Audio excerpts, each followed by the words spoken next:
नमस्कार प्यारे बच्चों, मैं पुष्पेंद्र सकरवार आप लोगों का ओम साईराम क्लासेस में स्वागत करता हूं। आज हम इस सॉल्यूशन का सबसे बेहतरीन टॉपिक पढ़ने वाले हैं और उस टॉपिक का नाम है हमारा एबनॉर्मल कॉलिगेटिव प्रॉपर्टी या फिर ऑब्जर्व कॉलिगेटिव प्रॉपर्टी भी कहा जा सकता है या फिर एक्सपेरिमेंटल कॉलिगेटिव प्रॉपर्टी भी। आप मेरे को एक चीज समझाइएगा, बहुत ध्यान से समझिएगा मेरी बात।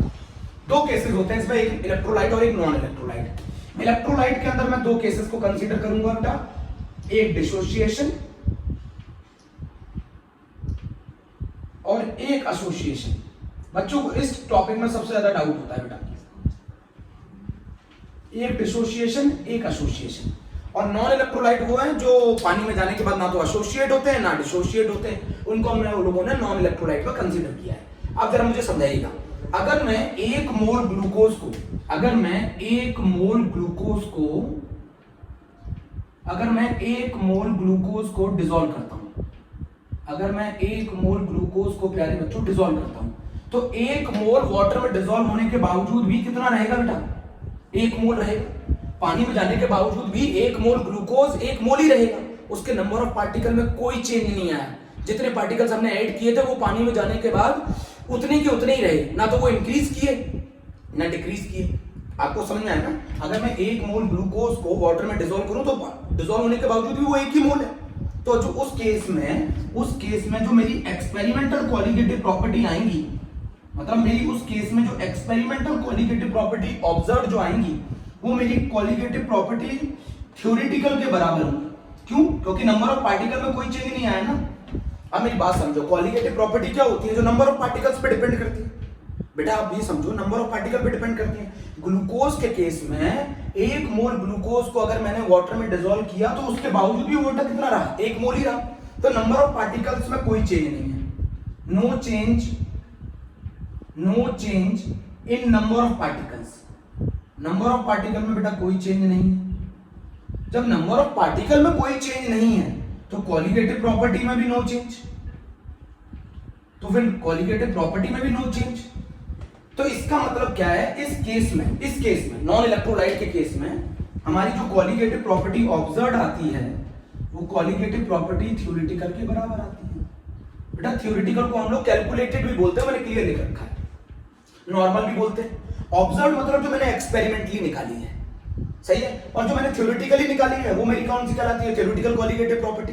जब बेटा मैंने एक मोल ग्लूकोज वाटर में डिसॉल्व किया, वाटर में डिसॉल्व होने के बावजूद भी ग्लूकोज के पार्टिकल्स में कोई चेंज नहीं आया, वो अभी भी एक ही मोल है। तो ना तो नंबर ऑफ पार्टिकल इंक्रीज किए ना तो नंबर ऑफ पार्टिकल डिक्रीज किए। तो नंबर ऑफ पार्टिकल अगर बेटा सेम है तो उस केस में मेरी कॉलिगेटिव प्रॉपर्टी में भी कोई चेंज नहीं आएगा। तो मेरी जो कॉलिगेटिव प्रॉपर्टी जो मैंने एक्सपेरिमेंटली निकाली है वो मेरी कॉलिगेटिव प्रॉपर्टी थ्योरेटिकल के बराबर आएंगी। पहले आप इस बात को समझ लीजिए मेरी बात। अब मैं आपको केस बताता हूं डिसोसिएशन से, समझाने की कोशिश करता हूं। सबसे पहले समझिएगा, उसके बाद समझेंगे। अगर मैं एक मोल NaCl को डिसॉल्व कर दूं, वाटर में डिसॉल्व कर दूं, तो आपने जो कैलकुलेशन की है बेटा, आपने जो कैलकुलेटेड कॉलिगेटिव प्रॉपर्टी जो निकाली है वो क्या मान के निकाली? एक मोल NaCl मान के निकाली। एक मोल NaCl मानकर आपने कॉलिगेटिव प्रॉपर्टी निकाली, बट पानी में जाने के बाद ये किसमें ब्रेक हो जाएंगे? ये आपको देगा एक मोल Na+ और ये देगा आपको एक मोल Cl-। मेरी बात समझो आप, पानी में जाने के बाद ये डिसोशिएट हो गए। डिसोशिएट हो गया तो नंबर ऑफ पार्टिकल क्या हो गए बेटा? नंबर ऑफ पार्टिकल चेंज हो गए।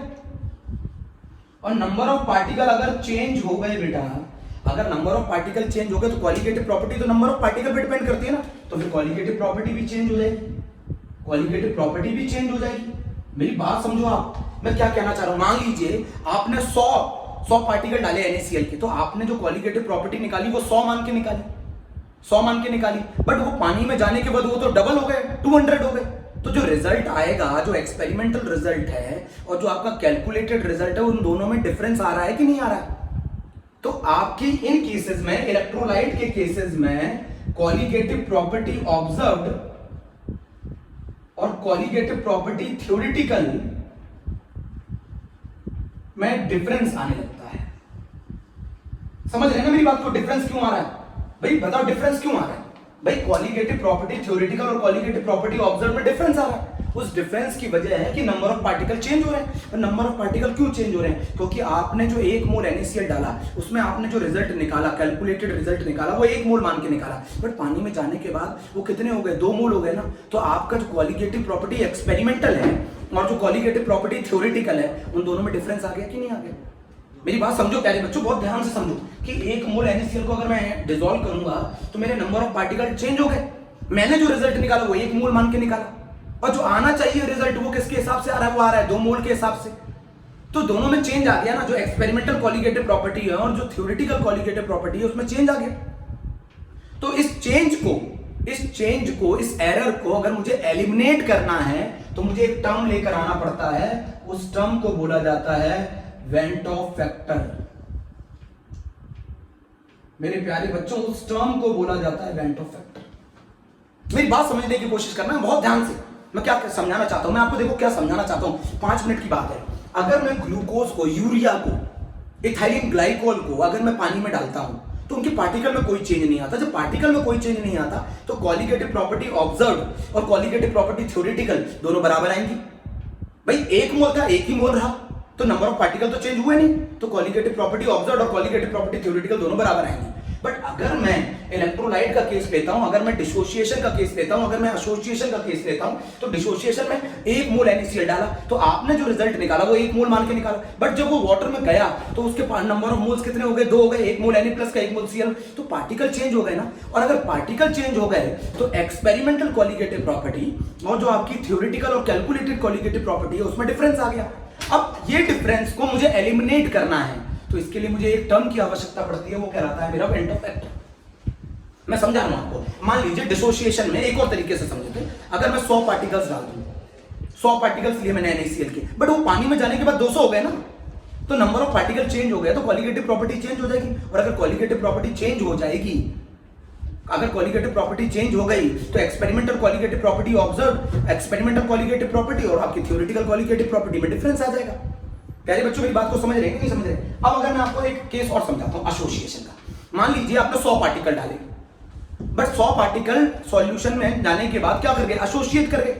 तो अगर एसोसिएट कर गए और मान लीजिए 50 रह गए, तो आपने जो रिजल्ट निकाला था वो तो 100 मान के निकाला ना। बट आपका जो एक्सपेरिमेंटल रिजल्ट आ रहा है वो कितने का, किसकी वजह से आ रहा है? 50 की वजह से। तो दोनों में डिफरेंस आ गया।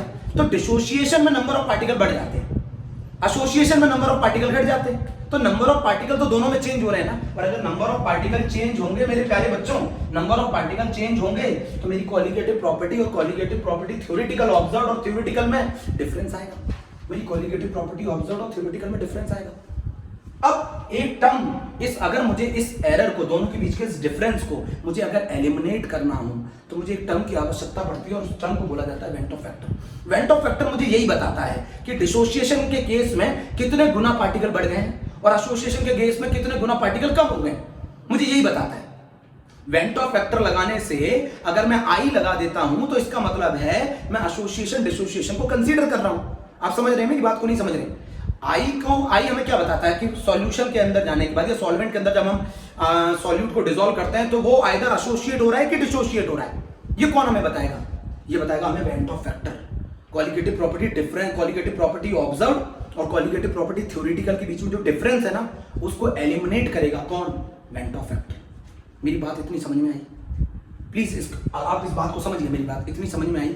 तो मैं आपको पहले केस बता दिया नॉन इलेक्ट्रोलाइट का कि अगर मैं 1 मोल ग्लूकोज को वाटर में डालूंगा तो वो 1 मोल ही रह जाएगा। अगर मैं 1 मोल ग्लूकोज को वाटर में डालूंगा तो वो 1 मोल ही रह जाएगा। मेरी बात समझ रहे हैं ना? और अगर मैं 1 मोल NaCl को वाटर में डालूंगा तो वो 2 मोल हो जाएंगे। अगर मैं 1 मोल NaCl को वाटर में डालूंगा तो वो 2 मोल हो जाएंगे। तो नंबर ऑफ पार्टिकल जहां चेंज होंगे वहां क्वालिटेटिव प्रॉपर्टी ऑब्जर्व और क्वालिटेटिव प्रॉपर्टी थ्योरेटिकल में डिफरेंस आएगा। इस डिफरेंस को मुझे एलिमिनेट करना है कि मुझे एक टर्म आना चाहिए, क्या? Went Hoff factor. अब बेटा मैं समझाता हूं आपको बहुत अच्छे से।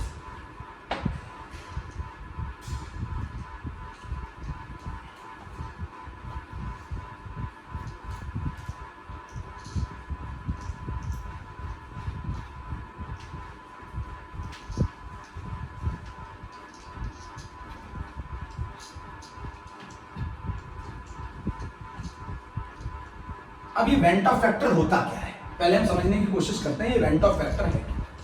ये वेंट ऑफ फैक्टर क्या है प्यारे बच्चों? ये वेंट ऑफ फैक्टर को समझने की कोशिश करते हैं। Van't Hoff factor is denoted by बेटा आई। मेरी बात सुन लीजिए, van't Hoff factor is denoted by i. I का फॉर्मूला होता है colligative property observed upon colligative property theoretically. दिख रहा है आप लोगों को? Colligative property observed upon colligative property theoretical. बात समझ में आई ना? अगर कॉलीगेटिव प्रॉपर्टी ऑब्जर्व्ड और कॉलीगेटिव प्रॉपर्टी थ्योरेटिकल में अगर डिफरेंस आता है तो उस डिफरेंस को एलिमिनेट करने के लिए मुझे क्या यूज करना पड़ेगा? आई। इसका बेटा एक और फॉर्मूला होता है आई का, number of particles after dissociation और association divided by number of particles before dissociation और association। प्यारे बच्चों मेरी बात समझो, number of particle after dissociation और association divided by the number of particle before dissociation और association। ये बात क्लियर है? I is equals to colligative property observed upon colligative property theoretical, number of particle after dissociation और association divided by the number of particle before dissociation और association। ये बात clear हो गई ना पूरी? अब जरा मेरी बात समझिएगा, अगर हम नॉन इलेक्ट्रोलाइट लेते हैं, नॉन इलेक्ट्रोलाइट जो अभी तक आप पढ़ते हुए आए हैं, नॉन इलेक्ट्रोलाइट में जरा समझा दूं। नॉन इलेक्ट्रोलाइट आप स्पेलिंग देख लीजिए, नॉन इलेक्ट्रोलाइट है ना? नॉन इलेक्ट्रोलाइट का जैसा केस है बेटा ग्लूकोज, जैसा केस है बेटा यूरिया, जैसा केस है सुक्रोज। ना तो ये पानी में जाने के बाद एसोसिएट करते हैं, ना ये पानी के जाने के बाद डिसोसिएट करते हैं। तो आप लोगों को लगता होगा कि इनके केस में आई नहीं है, आई तो इनके केस में भी है, बट उस आई की वैल्यू, क्योंकि उस आई को हम कैसे निकालते हैं? Colligative property observed upon colligative property theoretical, colligative property observed upon colligative property theoretical. और इनके केसेस में कॉलीगेटिव प्रॉपर्टी ऑब्जर्व्ड बराबर होती है कॉलीगेटिव प्रॉपर्टी थ्योरेटिकल की। तो आई की वैल्यू क्या होती है? 1 होती है। तो 1 लगाओ या मत लगाओ, कोई फर्क तो पड़ना नहीं। तो इसीलिए मैं आई नहीं लगाता था इन केसेस में। आप समझो मेरे प्यारे बच्चों, आप सोचते हो इन केसेस में आई नहीं होता, होता है, बट इन केसेस में आई की वैल्यू 1 होती है, तो रिजल्ट में कोई इफेक्ट नहीं आता। मेरी बात समझ रहे हैं कि आप नहीं समझ रहे? बट अगर मैं बात करता हूं किसकी? अगर मैं बात करता हूं डिसोसिएशन की, अगर मैं बात करता हूं डिसोसिएशन की, तो डिसोसिएशन में बेटा आई की वैल्यू ग्रेटर देन 1 आएगी। अगर मैं बात करूंगा एसोसिएशन की, तो आई की वैल्यू लेस देन 1 आएगी। तो इन केसेस में मायने रखता है आई, बट इन केसेस में मैं क्वेश्चन करते वक्त आई नहीं लगाता था। वो इसलिए नहीं लगाता था क्योंकि आई की वैल्यू 1 होती थी। आई की वैल्यू 1 क्यों होती थी? क्योंकि इन केसेस में ऑब्जर्व्ड कॉलीगेटिव प्रॉपर्टी थ्योरेटिकल के बराबर होती है। और ऑब्जर्व्ड थ्योरेटिकल के बराबर क्यों होती है? क्योंकि नंबर ऑफ पार्टिकल में कोई चेंज नहीं आता। इन केसेस में नंबर ऑफ पार्टिकल बढ़ते और घटते हैं, इसीलिए आई की वैल्यू या तो ग्रेटर देन 1 होगी या फिर लेस देन 1 होगी। आप इस बात को क्लियर कर लो पहले, आप इस बात को क्लियर कर लो। इसीलिए इनको पढ़ाते वक्त मैंने आई नहीं लगाया था, बट आई की वैल्यू होती है बेटा उस केस में 1। प्लीज इसको नोट करो। अब बेटा मैं बात जो करने जा रहा हूं वो सबसे पहले मैं डिसोसिएशन की करने जा रहा हूं। सबसे ज्यादा इंपॉर्टेंट आता है डिसोसिएशन। अब मैं जो बात करने जा रहा हूं वो डिसोसिएशन में करने जा रहा हूं। अच्छा आप एक चीज बताओ मुझे, डिसोसिएशन में करने जा रहा हूं।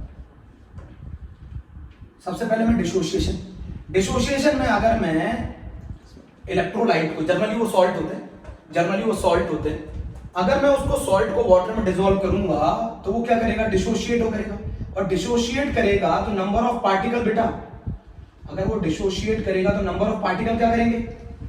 इंक्रीज करेंगे। और अगर नंबर ऑफ पार्टिकल इंक्रीज करेंगे तो कॉलीगेटिव प्रॉपर्टी जो आएगी ऑब्जर्व्ड वो ज्यादा आएगी कॉलीगेटिव प्रॉपर्टी थ्योरेटिकल से, क्योंकि मैंने आपको पहले ही बता रखा कि नंबर ऑफ पार्टिकल बढ़ेंगे तो कॉलीगेटिव प्रॉपर्टी बढ़ेगी। बेटा नंबर ऑफ पार्टिकल्स इंक्रीज करेंगे तो कॉलीगेटिव प्रॉपर्टी इंक्रीज करेगी। तो इस केस में colligative property observed colligative property theoretical से क्या आती है? ज्यादा आती है, क्योंकि नंबर ऑफ पार्टिकल क्या कर जाते हैं प्यारे बच्चों? बढ़ जाते हैं।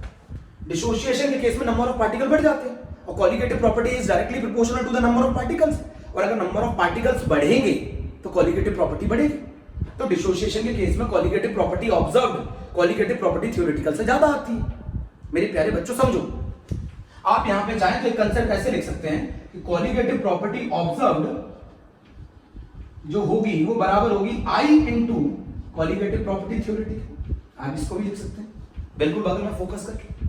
मैं डिसोसिएशन का केस समझा रहा हूं। मान लीजिए मैंने एक मॉलिक्यूल लिया, एक इलेक्ट्रोलाइट लिया An और ये डिसोशिएट हो गया, मुझे क्या बनाता है, Na बनाता है। मान लीजिए मैंने An को डिसोशिएट किया और Na बनाता है। डिसोशिएशन के केस में मैं डिग्री ऑफ डिसोशिएशन, ये आपने 11th में पढ़ा है इक्विलिब्रियम, डिग्री ऑफ डिसोशिएशन मान रहा हूं अल्फा। डिग्री ऑफ डिसोशिएशन मान रहा हूं, एक में से जितना टूटता है उसको अल्फा कहते हैं, एक में से जितना टूटता है उसको अल्फा कहते हैं। अब जरा मान लीजिए शुरुआत में इसके मोल 1 थे, इसके 0। अगर ये अल्फा डिसोशिएट करेगा, अगर ये अल्फा टूटेगा तो ये कितना बनेगा बेटा, एन अल्फा बनेगा। बेटा अगर ये अल्फा टूटेगा तो ये कितना बनेगा, इसका एक एन दे रहा है तो अल्फा कितना देगा, एन अल्फा देगा। तो ये आफ्टर ये number of particle after dissociation, ये आफ्टर डिसोशिएशन, ये वाली कंडीशन बिफोर डिसोशिएशन। ये चीज आपने किससे सीखी है, 11th में सीखी है ना। अब जरा मुझे बताइए आई का क्या फॉर्मूला होता है, number of particles after dissociation वो कितना होगा, 1 minus alpha plus n alpha, और number of particles before dissociation is 1। तो यहां से मैंने बेटा एक आई का फॉर्मूला निकाल लिया in the terms of alpha, 1 plus n minus 1 alpha. अब ये एन क्या होता है, मैं आपको एक हिंदी में बोल दूं, एन होता है एक टूटने के बाद कितने देता है, कितने पार्टिकल्स देता है। मान लो अगर एक टूटने के बाद 3 पार्टिकल देता है तो एन की वैल्यू 3, एक टूटने के बाद 4 पार्टिकल देता है तो एन की वैल्यू 4, एक टूटने के बाद 5 पार्टिकल देता है तो एन की वैल्यू 5, और एक टूटने के बाद n पार्टिकल देता है तो एन की वैल्यू n। समझो मेरी बात। अगर मान लो जैसे मैं फॉर एग्जांपल में केस मानता हूं, अगर मैं MgCl2 मान लूं तो MgCl2 किस में टूटेगा बेटा, Mg प्लस 2Cl माइनस। तो बताओ एक टूटने के बाद हमें कितने आयन दे रहा है, टोटल 3 दे रहा है, तो n की वैल्यू 3 होगी इस केस में। और n की जितनी वैल्यू होगी उससे एक कम वैल्यू जुड़ी होगी अल्फा के साथ। जैसे फॉर एग्जांपल अगर n की वैल्यू बेटा 3 है तो बताओ i की वैल्यू कितनी होगी, 1 प्लस 2 अल्फा ना, एक कम होता है ना, n से जितना भी है उससे एक कम होता है अल्फा के साथ, तो अल्फा 1 प्लस 2 अल्फा। मेरी बात समझो आप पहले, मैंने आपको क्या बताया, डिसोशिएशन के केस में नंबर ऑफ पार्टिकल इंक्रीज करते हैं, नंबर ऑफ पार्टिकल इंक्रीज करेंगे तो कॉलिगेटिव प्रॉपर्टी इंक्रीज करेगी, तो colligative property observed is always greater than the colligative property theoretical. हमारा फार्मूला क्या होता है, colligative property observed is equals to i into colligative property theoretical. Degree of dissociation क्या है, अल्फा, सही है। An मैंने एक इलेक्ट्रोलाइट लिया An जो कि डिसोशिएट होता है Na में, शुरुआत में इसके मोल्स 1 इसके 0, ये कितना डिसोशिएट हुआ अल्फा, तो ये कितना बनेगा n अल्फा, तो ये बचा कितना 1 माइनस अल्फा, ये n अल्फा। तो i की वैल्यू क्या होती है, number of particles after dissociation 1 minus alpha plus n alpha divided by 1। Alpha बेटा डिग्री ऑफ डिसोशिएशन, बोलो alpha is degree of dissociation. तो मैंने i का आपको फार्मूला बता दिया, इंपॉर्टेंट है ये वाला फार्मूला, बहुत इंपॉर्टेंट है। i is equals to 1 plus n minus 1 alpha. आप इसको लिख लीजिए प्यारे बच्चों, लिख लिया। बहुत आसान है टॉपिक, मैं आपको बता रहा हूं, जो आप समझिएगा मेरी बात को बहुत ध्यान से। जैसे मान लीजिए फॉर एग्जांपल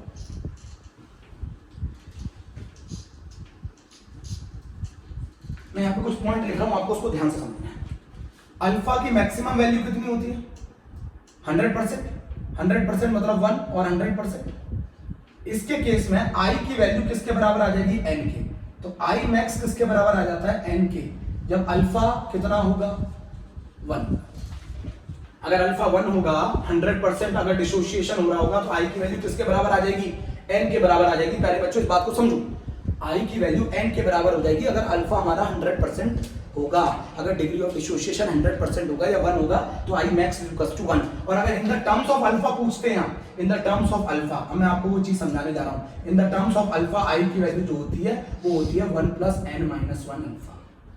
यहां से आप अल्फा निकाल सकते हैं, अल्फा का फार्मूला भी आप लिख सकते हैं i minus 1 upon n minus 1। मैं आपको फिर बता दूं, एक पार्टिकल टूटने के बाद कितने पार्टिकल देता है वो कहते हैं n। जैसे फॉर एग्जांपल आप बोलेंगे सर समझाइए जरा, और जैसे मैं Na2SO4 ले लूं, ये आईआईटी में आज का क्वेश्चन है, Na2SO4 ले लूं, इसकी मुझे i मैक्स भी बताना है और मुझे i in the terms of alpha भी बताना है। तो मुझे एक चीज बताओ, Na2SO4 टूटने के बाद क्या देगा, 2Na प्लस देगा, SO4 माइनस 2 देगा।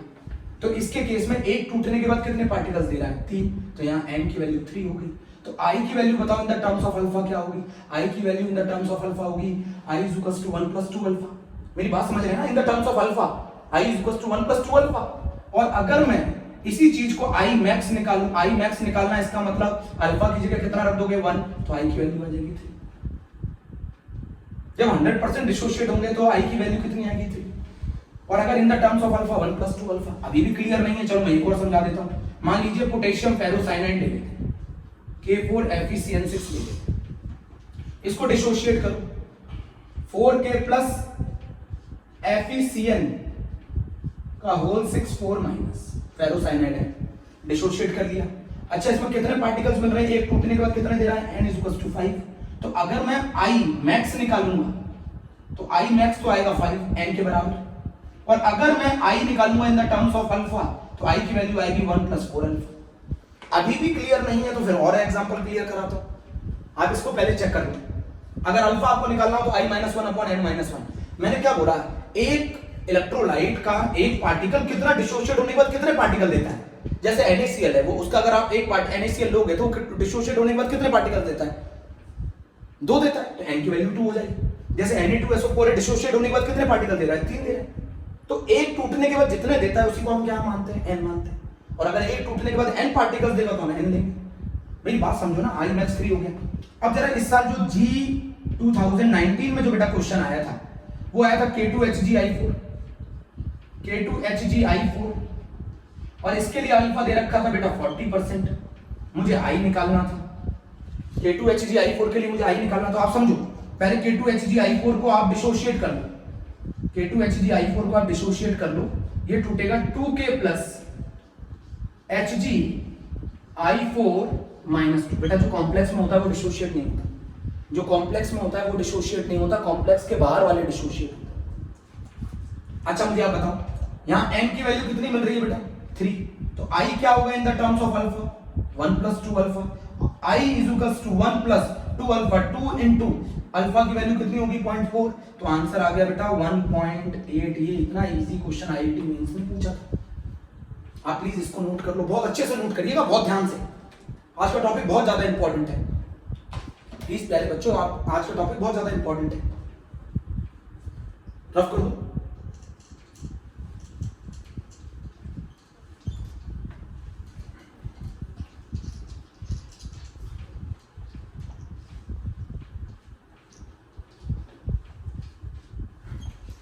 मैं यहाँ पर एक पॉइंट और लिखना चाहता हूँ, आप ये सब लिख लीजिएगा, अपनी कॉपी में नोट कर लीजिएगा। I की वैल्यू जो है डिसोसिएशन के केस में अल्फा के डायरेक्टली प्रोपोर्शनल है।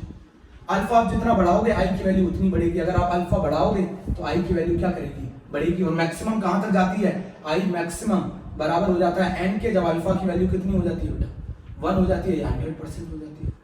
मैं फिर से क्वेश्चन में कहना चाहूंगा, अगर अल्फा गिवन नहीं है और अल्फा पूछा भी नहीं है तो आप अल्फा 100% मान के चलेंगे। अगर अल्फा गिवन भी नहीं है और अल्फा पूछा भी नहीं है तो आप उसे 100% मान के चलेंगे, 1 मान के चलेंगे, और उसके इसमें I मैक्स की वैल्यू n के बराबर हो जाएगी। अब एक बार IIT ने इतना सा क्वेश्चन पूछा, आप Na2SO4 के लिए I की value in the terms of alpha निकाल के बताओ। Na2SO4 के लिए I की value in the terms of alpha बताओ, तो I की वैल्यू कितनी आ जाएगी बेटा, 1 + 2 अल्फा। क्यों, क्योंकि नंबर ऑफ पार्टिकल कितने दे रहा है ये, 2Na + SO4 - 2, तो इसके लिए n की वैल्यू कितनी होगी, नंबर ऑफ पार्टिकल 3 हो गए। तो हमारा फॉर्मूला क्या होता है, I = 1 + n - 1 अल्फा, n की जगह रख दो 3, 1 + 2। बहुत ही आसान, बहुत ही आसान, नोट कर लिया आप लोग।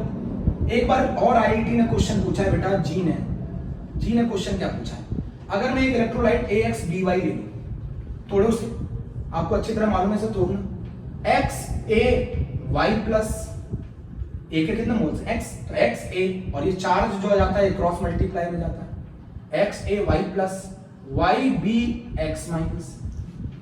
बोलो बात सही है ना। तो इस तरह इस बार टोटल नंबर ऑफ पार्टिकल्स कितने हैं बताओ, डिसोशिएट होने के बाद x + y, total number of particles कितने, x + y। तो मुझे बताओ, अल्फा पूछा था IIT में, अल्फा पूछा था, तो I - 1 अपॉन x + y - 1। कितना इजी क्वेश्चन है, कितना इजी क्वेश्चन है जी का। Alpha = I - 1 upon x + y - 1। मेरी बात को आप समझो ना बेटा, AXBY डिसोशिएट होने के बाद कितने, x कैटायन y एनायन देते, तो टोटल नंबर ऑफ आयंस कितने हो गए, x + y। तो alpha = I - 1 upon x + y - 1। Clear है बेटा, पूरी तरीके से क्लियर है, अभी भी नहीं, बोलो। अब जरा मेरी बात समझिएगा, यहां पर कंडीशन मैंने डिसोसिएशन की आपको पूरी पढ़ा दी है, डिसोसिएशन की कंडीशन मैंने आपको पूरी पढ़ा दी। डिसोसिएशन की कंडीशन बेटा मैंने आपको पूरी पढ़ा दी। अब मैं आपको समझाता हूँ डिसोसिएशन के लिए जो मेन बात है, डिसोसिएशन के लिए बेटा आई की वैल्यू ऑलवेज ग्रेटर देन 1 होगी। मैंने अभी आपको बताया था नंबर ऑफ पार्टिकल बढ़ जाते हैं, नंबर ऑफ पार्टिकल बढ़ेंगे तो कॉलिगेटिव प्रॉपर्टी बढ़ेगी, और अगर कॉलिगेटिव प्रॉपर्टी बढ़ेगी तो colligative property observe colligative property theoretical से ज्यादा आएगी। तो डिसोसिएशन के केस में आई की वैल्यू ग्रेटर देन 1 होती है। डिसोसिएशन के केस में आई की वैल्यू ऑलवेज ग्रेटर देन 1 होती है। आप इस बात को क्लियर कर लें, बिल्कुल क्लियर कर लें, आई की वैल्यू ग्रेटर देन 1 होती है डिसोसिएशन। बेटा एक चीज और बताना चाहूंगा मैं, colligative property is inversely proportional to the molar mass. तो मैंने अभी आपको बताया था आई का फॉर्मूला होता है colligative property observed upon colligative property theoretical. इसको मास के टर्म्स में लिखेंगे तो molar mass theoretical upon molar mass observed या एबनॉर्मल, एक ही बात है। अब मुझे एक चीज बताओ कि अगर कॉलिगेटिव प्रॉपर्टी ऑब्जर्व्ड डिसोसिएशन के केस में ज्यादा है कॉलिगेटिव प्रॉपर्टी थ्योरेटिकल से, अगर कॉलिगेटिव प्रॉपर्टी जो ऑब्जर्व आएगी, बिकॉज नंबर ऑफ पार्टिकल बढ़ रहे हैं, नंबर ऑफ पार्टिकल बढ़ रहे हैं, तो कॉलिगेटिव प्रॉपर्टी जो एक्सपेरिमेंटल आएगी वो ज्यादा आएगी किससे, थ्योरेटिकल से। तो आई की वैल्यू क्या होगी, ग्रेटर देन 1 होगी। दूसरा, अब इसका उल्टा कर दीजिए मोलर मास में, तो मोलर मास जो ऑब्जर्व आएगा वो मोलर मास थ्योरेटिकल से कम आएगा। बेटा डिसोसिएशन में टूट रहे हैं पार्टिकल, टूट रहे हैं, तो वो मोलर मास क्या हो जाएगा, कम हो जाएगा। मेरी बात समझो, ये भी क्लियर है। अब जरा मेरा समझिएगा, आई बराबर हम लोगों ने क्या फॉर्मूला लिखा, colligative property observed upon colligative property theoretical. तो बराबर कॉलिगेटिव प्रॉपर्टी ऑब्जर्व्ड क्या है, delta TB observed upon delta TB theoretical, बराबर क्या है, delta TF observed upon delta TF theoretical, बराबर क्या है, पाई ऑब्जर्व्ड अपॉन पाई थ्योरेटिकल। ऐसे ही फर्दर ऐसे relative lowering of vapour pressure का भी होगा। तो जरा मुझे बताओ, डेल्टा टीबी जो ऑब्जर्व्ड आएगा वो बराबर आएगा आई इंटू डेल्टा टीबी थ्योरेटिकल। अब डेल्टा टीबी थ्योरेटिकल आप पढ़ के आ चुके हो, केबी इंटू एन, क्लियर कर लो formula. Delta TB observed is equal to i into delta TB theoretical, i into KB into n. Delta TF observed is equals to I into delta TF theoretical। I delta TF theoretical कितना आएगा बोलो, KF into N। बिल्कुल clear कर लो, पहले clear हो गए, 2 point मैंने clear कर दिया। अगर मैं आपसे बोलूं पाई ऑब्जर्व कितना आएगा, तो आप बोलोगे I into पाई थ्योरेटिकल। बेटा सिर्फ डिसोसिएशन और एसोसिएशन में I की वैल्यू पे ही फर्क पड़ता है। डिसोसिएशन के केस में I की वैल्यू ग्रेटर देन 1 होती है, एसोसिएशन के केस में I की वैल्यू लेस देन 1 होती है। पाई ऑब्जर्व जो आएगा वो I इंटू CRT आएगा। आप ये सारी चीजें बिल्कुल 1 to 1 लिख ली। अच्छा, relative lowering of vapour pressure लिखना चाहते हैं तो P नॉट है, P not minus PS upon P not बराबर P not minus PS upon P not, बेटा बराबर I इंटू XB हो जाएगा relative lowering of vapour pressure. आप इसका स्क्रीनशॉट ले लीजिए बेटा, आप इसका स्क्रीनशॉट ले लीजिए बहुत ध्यान से। डिसोसिएशन और एसोसिएशन में सिर्फ डिसोसिएशन और एसोसिएशन में जो सिर्फ डिफरेंस आता है बेटा, वो सिर्फ आई की वैल्यू में आता है। अभी मैंने आपका डिसोसिएशन का केस पूरा क्लियर करा दिया है। अभी भी अगर आपको कोई दिक्कत है तो मुझे पूछ सकते हैं, मैं एक एक पॉइंट आपको डिसोसिएशन में क्लियर करा दिया है। डिसोसिएशन में नंबर ऑफ पार्टिकल्स बढ़ जाते हैं सॉल्यूशन में, और अगर नंबर ऑफ पार्टिकल बढ़ेंगे तो कॉलिगेटिव प्रॉपर्टी बढ़ेगी, क्योंकि colligative property is directly proportional to the number of particle. तो जो एक्सपेरिमेंटल कॉलिगेटिव प्रॉपर्टी आती है वो ज्यादा आएगी एज कंपेयर टू थ्योरेटिकल। तो अगर एक्सपेरिमेंटल ज्यादा है थ्योरेटिकल से तो आई की वैल्यू ग्रेटर देन 1 होगी, और अगर आई की वैल्यू ग्रेटर देन 1 होगी तो जो मास ऑब्जर्व्ड आएगा वो मास थ्योरेटिकल से कम आएगा। ऐसे भी याद रख सकते हैं, डिसोसिएशन में मास कम होगा। तो ये मेरा एक पहला टॉपिक कंप्लीट हुआ वेंट ऑफ फैक्टर का, डिसोसिएशन। अगर आपको इसमें कोई दिक्कत है डिसोसिएशन में, अभी मैं एक और टॉपिक क्लियर करूंगा, इसके बाद सेकंड नंबर पे एसोसिएशन। तब तक के लिए थैंक यू।